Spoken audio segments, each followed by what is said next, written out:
Hello, my fellow Sooners. Dr. Cannon here. Just thought I'd prepare a video discussion of some concepts relating to social justice. I actually have recorded this a couple times. It's been too long, so I'm really going to work hard to make this very short. So I'm going to skip the extensive introduction and jump right into it. Social justice. Now, if you can recall from the first presentation I showed to you folks, I had a diagram, this diagram, and it talked about the theoretical foundations of this course. And again, the thing that we want to focus on in talking about diversity and social justice is that this is a process, and this is a process that's supported by theory, and the theory being that we start off with our identity, which is informed by our group membership. Our group membership dictates our access to resources. If we're part of the dominant group or the majority group, we have a tendency to want to take control and control those resources. One way to work on fixing imbalances in terms of sharing of resources is through social justice, or the application of social justice. The thing that we try to achieve through the application of social justice is diversity, which ultimately leads to the egalitarian ideal of equality for everyone. And that also feeds into our identity. So it's kind of a circular continuum. Now, here are a couple definitions of social justice that are pretty good. The first being from Adams and Bell, that social justice includes a vision of society in which the distribution of resources, again, we talk about the distribution of resources, is equitable and all members are physically and psychologically safe and secure. And that's also very important in terms of diversity, social justice, and you can see how that applies to some of the events and occurrences that are happening these days. All members are physically and psychologically safe and secure. Now, this second definition from the Online Business Dictionary, I like it because it talks about law. And that definition is as follows: fair and proper administration of law, conforming to the natural law that all persons, irrespective of ethnic origin, gender, possessions, race, religion, etc., are to be treated equally and without prejudice. And it also says that you should see civil rights. So the mechanism of social justice is the application of law. And the application of law is to conform to the natural law of equality. And that's the definition of social justice that I actually like the best, because it deals with the fact that social justice isn't just an ideal, but it's also deals with the fact that there are sets of tools developed by societal organizations, meaning laws, procedures, operating instructions that reinforce social justice. Now, on the next slide, we talk about the conditions of social justice. And this is pretty straightforward. This is more dealing with ideals versus law, but it talks about the fact that social justice, the condition of social justice is one in which people are not to be discriminated against, nor their welfare and well-being constrained or prejudiced on the basis of gender, sexuality, religion, political affiliations, age, race, belief, disability, etc., etc. That is the again, that's an ideal, and that's these the ideals are achieved through the application of laws and regulations. Now, in the next slide, we talk about the different types of social justice that one encounters, and you can pause these this presentation at any time to just focus on these slides and read through some of the concepts. It's important to be familiar with these concepts.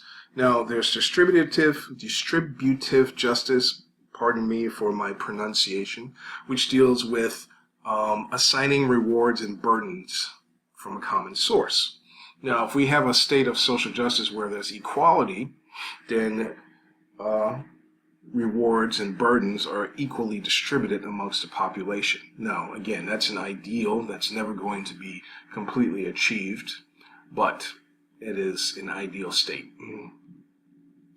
retributive justice is concerned with the equitable distribution of punishment for infractions.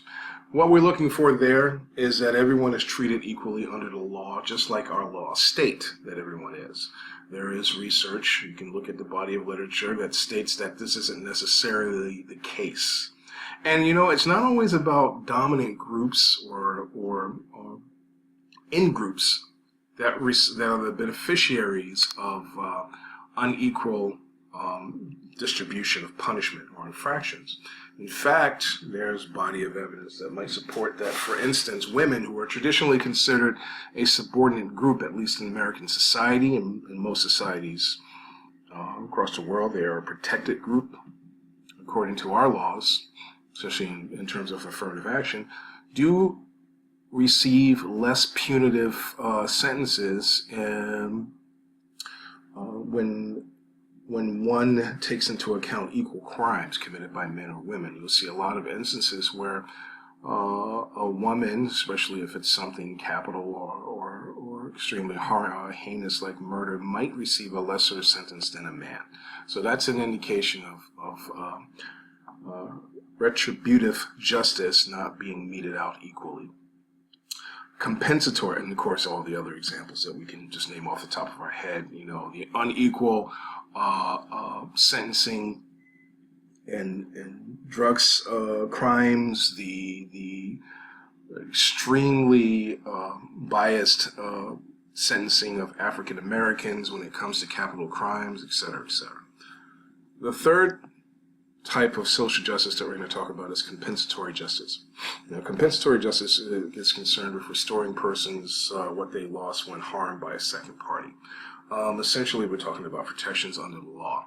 So that is, of course, an ideal. I think we are closer in terms of achieving that ideal, that egalitarian ideal, because of our legal system. But of course, it's still imbalanced. We all know that those that have more resources, i.e. money, connections, power, access to legal representation, get better outcomes in terms of compensatory justice than those who do not have those same resources, even though our society has been set up to make sure that everyone at least has some type of representation in the legal system. So, we're still not there. Now, John Rawls is someone I want you guys to be familiar with, only in terms of his ideas about social justice. And on the next slide, we talk about what's important in terms of John Rawls' definitions, and that has to do with his ideas about the providing for the least advantaged members of our society. So, Robinson writes about John Rawls' ideas and states that, to John Rawls, social justice is about assuring the protection of equal access to liberties, rights, and opportunities, as well as taking care of the least advantaged members of society. So that's an important concept. You can pause this slide here, or pause the video and focus on this slide and read through it. But that's really what's important. That everyone have equal access to liberties, rights, and opportunities, as well as taking care of the least advantaged members of society. Now, when we start talking about a meritocracy, we start talking about rewarding people for their contributions to society. And if you become a strict meritocracy and all rewards are meted out according to one's contribution, what about those who don't have the ability to contribute? Should they receive some metaphorical slice of the pie as well? Well, if we were strictly talking about the ability to contribute, maybe not so much. But we're not a society where we look at things in such harsh lenses, so to speak. On this next slide, Rawls has two principles that are somewhat important. The principle of equal liberty, where each person has an equal right to the most extensive liberties compatible with similar liberties for all. We should all enjoy the best of society to the degree that we can, and that best of society should be equally distributed to all. as possible. And the second is the difference principle, which states that social and economic equality should be arranged so that they are both to the greatest benefit of the least advantaged person and attached to offices and positions open to all under conditions of equality of opportunity. We should take care of our least advantaged persons, and we should open up all opportunities to people who have the ability to achieve that stature. Now, this is really interesting because you look at other societies. America is not so much, but you look at other societies, like say Britain. You look at their political structure. They have the House of Lords, the House of Commons. The House of Commons is literally composed of the people. I say that in air quotes, and then the House of Lords is literally composed of the gentry. So there's a division there, still based upon class, and this one talks in particular about class structures. So you can pause this video, take a look at these, and again, I encourage everyone to look up all these concepts at the OU Library and take advantage of that resource. Now, there's been a lot of history of I don't like to use that term of redistribution of resources or redistribution of wealth, because this is not what really the social justice is really about. Social justice is about giving everyone fair and equitable access to resources that make their lives worth living, so to speak. But this is not a new concept. I mean, the idea of egalitarianism goes back thousands of years. We're talking Aristotle here. But also here, if you look at some of these examples of instances in world history or organizations in world history that took it upon themselves to try to correct wrongs and take care of those who were less fortunate. So I'm not going to go through all of these for time's sake, but the guilds in the Middle Ages were basically put together to create what we call unions, so that people could learn trades, people could find mentors, and people could also earn a fair wage based upon, the guild would decide what the wage was, just like unions kind of do or did in our society, not so much like they used to. The American poorhouses, established to take care of poor people who couldn't take care of themselves. The Civil War pensions, which were introduced in 1862. These are precursors to Social Security that basically said that we're going to take care of our veterans. And as you can see, by 1920, 90% of our vets and widows received pensions from the government. So the 1935 Social Security Act, basically, it exists. It's ubiquitous now. Most of us don't even think about its existence as being something that's new and innovative, because it's been around for 80, 90 years. So we take advantage of these things and don't realize that they were not always in existence. Bottom line, back in the day, in air quotes, if you didn't have money, if you didn't have resources, if you didn't have family to take care of you once you got old, you might be in trouble.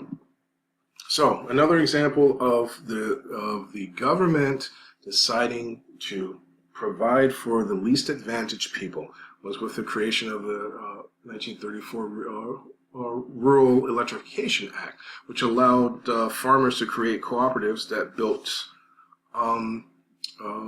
access to electricity for rural citizens. Now you have to remember, in the early part of the early century, even though most of the populations lived in cities were very small in terms of landscape to our nation. Most of our country is really rural, and most of our country did not have access to resources. I know people, relatives of my family, who did not have indoor plumbing in the 1970s because they lived in rural areas of North Carolina. Well, at least with rural electrification, this allowed people in rural areas to have access to electricity. And guess what electricity does? In addition to lighting your house, heating your house, allowing folks to cook, allowing folks to read at night, it also drove machines and drove industry, which produced products, which produced income. So it really elevated people in a lot of ways all across the nation. And this is a perfect example of Rawls' concept of providing for the least advantage. So, another area that we might think of as being an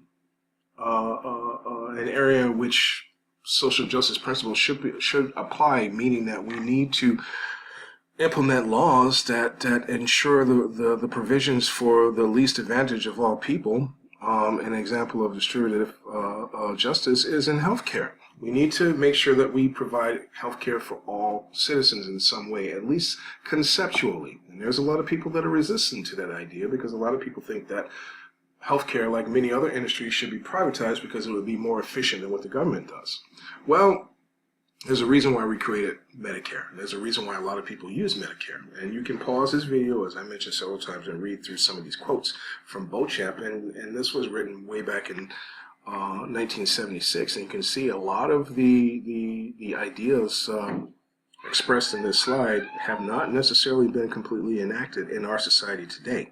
Now, having said that, this is just a print screen from an article in 2014 that talks about the state of American healthcare. Even though we spend the most money, the Commonwealth Fund noted that of 11 industrialized countries, we have the worst healthcare. So go figure. How do you solve that puzzle? Maybe we can sit down amongst ourselves and figure it out. Now, I've mentioned some programs that were created by the American government. And the bottom line of what I was trying to say about that is that the government does enact measures to take over and provide services and goods and to citizens across our nation that if they were not provided by the government, if they were left to the private sector, it might only be available to rich people. And there's many things that we completely don't think of in terms of equity and redistribution of resources because they're ubiquitous in our society. We automatically assume, for instance, that we have a right to electricity. As I mentioned, rural electrification made it possible for poor people in rural areas to receive electricity. Now, rich people in rural areas had electricity because they could afford to make it happen. But we take advantage of the fact, or we completely overlook the fact that electricity is readily available to all of our citizens. Well, it's not that way across the world. What about roads? Who's responsible for the building of roads? What about plumbing? What about clean water? Well, these things are all done by cities and municipalities across the nation. Some are done by the federal government, but the bottom line is these are services provided by the government based upon distributive justice principles, that everyone should have at least minimal access to these resources to elevate our levels of life. Think about the GI Bill, though. The GI Bill made it possible for lots of people who could not afford to go to college to now go to college.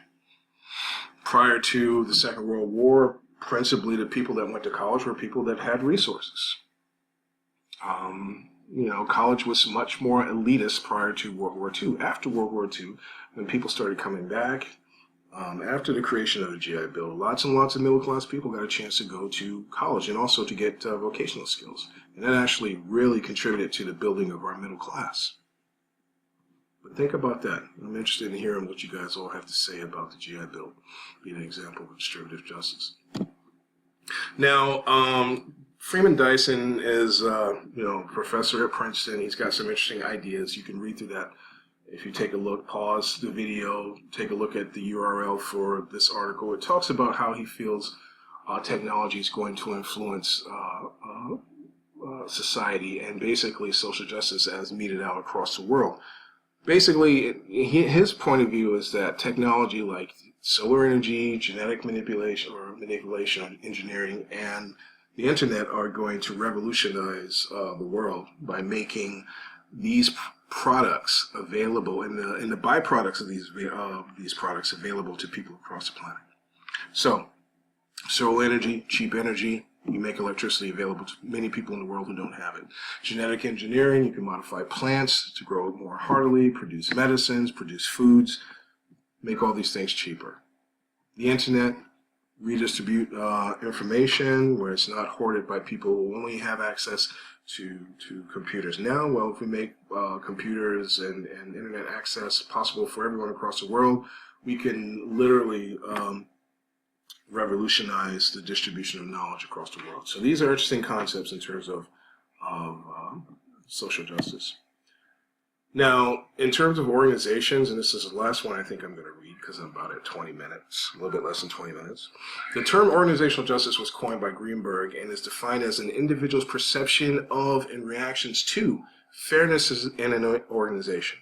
So essentially, justice what we're looking at is that if we look at the types of organizational justice that are out there, they're very similar to big picture social justice, and we're talking about distributive justice. I'll pronounce that right at some point. Fairness of distribution of resources within an organization. We all seek to be fairly compensated for our labors. Procedural justice. Fairness of processes within an organization. We all seek to have fair application of rules and regulations within an organization. In interpersonal justice, we want to be treated nicely. So in terms of organizations, these are the kind of things that we're going to be looking at as we examine our organizations. As you guys do your presentations, think in terms of these terms. You look at an organization, you look at the social justice issue. If this organization is dealing with issues of sexual harassment, we're talking about interpersonal justice. What are they doing to mete out interpersonal justice in response to that? If we're looking at issues of compensation, what are they doing to mete out procedural justice? Distributive justice. What are they doing to fairly distribute resources, i.e., compensation, shares, vacation, training and development to their employees if they encounter a problem within the organization? You guys are going to identify organizations that are dealing with these types of issues, and you're going to look at them in terms of these concepts of social justice and how they go about creating diversity within the organization using the tools of distributive, procedural, and interpersonal justice. Now, there are criticisms of social justice out there.